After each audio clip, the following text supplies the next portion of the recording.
19 ਸਾਲ ਦਾ ਸੀ, ਚੰਗਾ ਖਿਡਾਰੀ ਸੀ, ਪਰ ਨਸ਼ਾ ਜਿੱਤ ਗਿਆ। ਤਰਸੇਮ ਸਿਆ ਇਸ ਅੱਗ ਦਾ ਸੇਕ ਤਾਂ ਘਰ ਘਰ ਪਹੁੰਚਿਆ, ਪਰ ਬਸ ਹੁਣ ਹੋਰ ਨਹੀਂ। ਪੰਜਾਬ ਸਰਕਾਰ ਨੇ ਨਸ਼ਿਆਂ ਦੇ ਵਿਰੁੱਧ ਇੱਕ ਸਖਤ ਮੁਹਿੰਮ ਚਲਾਈ ਹੈ ਤੇ ਅਸੀਂ ਸਾਰਿਆਂ ਨੇ ਇਹਨਾਂ ਦਾ ਸਾਥ ਦੇਣਾ ਕਿ ਅੱਜ ਤੋਂ ਬਾਅਦ ਨਾ ਇਸ ਪਿੰਡ ਵਿੱਚ ਨਸ਼ਾ ਵਿਕੂਗਾ ਤੇ ਨਾ ਹੀ ਕਿਸੇ ਨਸ਼ਾ ਵੇਚਣ ਵਾਲੇ ਨੂੰ ਇੱਥੇ ਵੜਨ ਦਿੱਤਾ ਜਾਊ। ਜਿਹੜੇ ਨਸ਼ੇ ਵਿੱਚ ਫਸੇ ਹੋਏ ਨੇ ਉਹਨਾਂ ਨੂੰ ਨਸ਼ਾ ਮੁਕਤੀ ਕੇਂਦਰ ਵਿੱਚ ਭਰਤੀ ਕਰਾਵਾਂਗੇ। ਕੋਈ ਵੀ ਨਸ਼ਾ ਤਸਕਰ ਦੀ ਜ਼ਮਾਨਤ ਨਹੀਂ ਕਰਾਏਗਾ। ਵਾਅਦਾ ਕਰੋ, ਅਸੀਂ ਆਪਣੇ ਪਿੰਡ ਨੂੰ, ਆਪਣੇ ਪੰਜਾਬ ਨੂੰ ਨਸ਼ਾ ਮੁਕਤ ਕਰਕੇ ਰਹਾਂਗੇ। दोस्तों, सऊदी अरब ने एक तीर से दो शिकार कर डाले हैं और इसकी भनक किसी को लगने भी नहीं दी। सऊदी अरब ने इजराइल के साथ एक बड़ा गेम कर दिया है। एक ऐसा गेम कर दिया है कि एक ही चाल से 2 प्यादे चित हो गए हैं। राजा भी खत्म और उसकी सेना भी खत्म। जी हाँ दोस्तों, फिलिस्तीन इजराइल मामले में सऊदी अरब दुनिया भर के मुसलमानों के सवालों से घिरा हुआ था।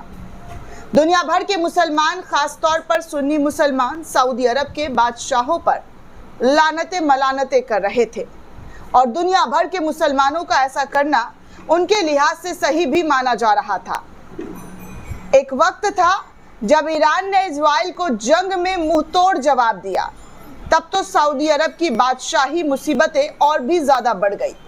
दुनिया भर का मुसलमान ईरान को उम्मीद की निगाहों से देखने लगा और सऊदी हुकूमत पर उठ रहे सवालिया निशान और स्याह होते चले गए। लेकिन अब सऊदी अरब ने बिना किसी गोली बारूद चलाए अपनी कूटनीतिक से एक ऐसा हल निकाल डाला है जिससे सांप भी मर जाए और लाठी भी ना टूटे। दरअसल दोस्तों, सऊदी अरब ने फिलिस्तीन को अलग देश के रूप में एक ऐसे देश से मान्यता दिलवा दिया है जिसके चलते इजराइल बेचैन हो गया है, आग बबूला हो गया है। नेतन्याहू की हालत एकदम अंगारे जैसी हो गई है। इजराइल की मुश्किलें अब इस चीज से बहुत ज्यादा बढ़ गई है। खबर पर आते हैं दोस्तों। दरअसल फ्रांस ने फिलिस्तीन को अलग देश के रूप में मान्यता देने का ऐलान कर दिया है। इस ऐलान से इजराइल और नेतन्याहू सरकार को बड़ा झटका लगा और इस फैसले में सऊदी के क्राउन प्रिंस ने बड़ी भूमिका निभाई। मोहम्मद बिन सलमान ने फिलिस्तीन को मान्यता दिलाने के लिए फ्रांस के राष्ट्रपति से फोन पर बातचीत की। इजराइल के पड़ोस में बैठकर सऊदी अरब ने बेंजामिन नेतन्याहू की सरकार के साथ इतना बड़ा खेल कर दिया कि नेतन्याहू एक जाल में फंस गए हैं, सऊदी के जाल में। दरअसल फ्रांस ने जो फिलिस्तीन को अलग देश की मान्यता देने की बात कही है, उसके पीछे और किसी का हाथ नहीं है दोस्तों, बल्कि सऊदी अरबिया का हाथ है। जी हाँ, बिल्कुल सही सुन रहे हैं, सऊदी इसके पीछे है। सऊदी की कोशिश है और उस कोशिश का नतीजा है कि अमेरिका नेतन्याहू के विरोध और दरकिनार करते हुए भी फिलिस्तीन को अलग देश की मान्यता देने की बात जो है कही गई फ्रांस के जरिए।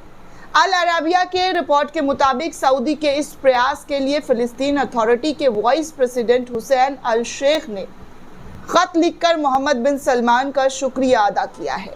अल शेख का कहना है कि सऊदी ने ही दुनिया के लोगों को 2 नेशन सॉल्यूशन का फॉर्मूला सुझाया था, जिसके चलते फिलिस्तीन को फ्रांस ने मान्यता दी है। रिपोर्ट के मुताबिक फिलिस्तीन को अलग देश की मान्यता दिलाने के लिए सऊदी अरब के क्राउन प्रिंस ने फ्रांस के राष्ट्रपति इमैनुअल मैक्रों से बात की। क्राउन प्रिंस मोहम्मद बिन सलमान ने फ्रांस के राष्ट्रपति को डिटेल में बताया कि कैसे फिलिस्तीन को मान्यता देने से जंग पर विराम लग जाएगा। क्राउन प्रिंस ने जून 2025 में इसके लिए एक अभियान भी चलाया था। सऊदी अरब का कहना है कि 1967 की सीमाओं पर ही ये विवाद खत्म हो सकेगा। इसके तहत पूर्वी यरूशलेम को फिलिस्तीन की राजधानी के रूप में मान्यता देनी चाहिए। पूर्वी यरूशलेम पर वर्तमान में इजराइल का कब्जा है। सऊदी 2 राष्ट्र सिद्धांतों को लेकर आयोजित होने वाले शिखर सम्मेलन का मुखिया भी है। इसी महीने के आखिर में अमेरिका के न्यूयॉर्क में इसको लेकर बैठक आयोजित होनी है। इस बैठक में अब सऊदी की कोशिशें ब्रिटेन जैसे देशों को रिझाने की है। फिलिस्तीन को मान्यता देने का फैसला सीधे तौर पर इजराइल के लिए झटका है। इसकी 2 मुख्य वजह है। फिलिस्तीन अब जल्द ही एक स्वतंत्र देश बन जाएगा और उसके पास अपनी खुद की सेना होगी। अभी तक आधिकारिक तौर पर फिलिस्तीन को सेना रखने का अधिकार नहीं था। हमास फिलिस्तीन का प्रॉक्सी संगठन है जिसे दुनिया के कई देश आतंकवादी संगठन मानते हैं। इजराइल ने गाजा और वेस्ट बैंक के कई इलाकों को बफर जोन घोषित कर दिया है। फिलिस्तीन को अलग देश की मान्यता मिलते ही, जी हाँ, फिलिस्तीन को अलग देश की मान्यता मिलते ही ये क्षेत्र फिर से उसके कब्जे में आ जाएगा। सऊदी अरब की इस कूटनीतिक ने एक तीर से दो शिकार कर दिए हैं।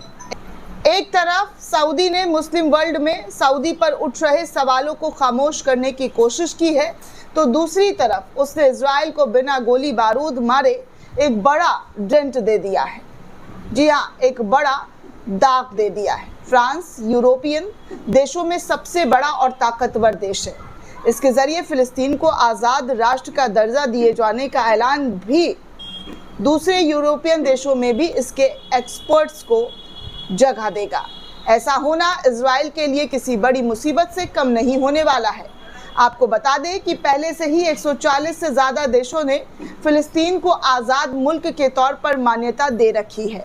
इस कड़ी में फ्रांस का जुड़ जाना एक बड़ी उपलब्धि के तौर पर देखा जा रहा है और इजराइल के लिए बड़ी ही, जी हाँ, बड़ी ही डर और घबराहट की खबर सामने आई है, जिससे इजराइल का वर्चस्व जो दुनिया को धौंस दिखाने की कोशिश किया जा रहा था, वो अब धौंस हवाई बनकर निकल जाएगा, क्योंकि फ्रांस यूरोपियन कंट्री में सबसे बड़ा कंट्री माना जाता है और उसके ज़रिए फ़िलिस्तीन के साथ आना ये फ़िलिस्तीन की जीत नहीं बल्कि इजराइल के मुंह पर कड़ा तमाचा भी साबित हो रहा है। जिसके बाद इजराइल और बेंजामिन नेतन्याहू इस खबर को सुनते ही जिस तरीके का रिएक्शन आया है दोस्तों, वो हम आपको पहले ही बता चुके हैं कि साफ तौर पर इजराइल ने कहा कि अब वो फ्रांस का कभी भी दौरा नहीं करेंगे, फ्रांस कभी भी नहीं जाएंगे, उनके साथ किसी भी तरीके का टर्म्स नहीं रखेंगे। ये हालत हो गई है नेतन्याहू की। जब से ये खबर सुनी है तब से इस तरीके की प्रतिक्रिया इजराइल से, अमेरिका से निकलकर सामने आ रही है। दोस्तों, इस पूरे रिपोर्ट को लेकर आप क्या सोचते हैं, आपकी क्या प्रतिक्रिया है, हमें कमेंट करके ज़रूर बताइएगा। साथ ही साथ चैनल को ज़्यादा से ज़्यादा लाइक, शेयर और सब्सक्राइब करना बिल्कुल भी ना भूलें। शुक्रिया दोस्तों।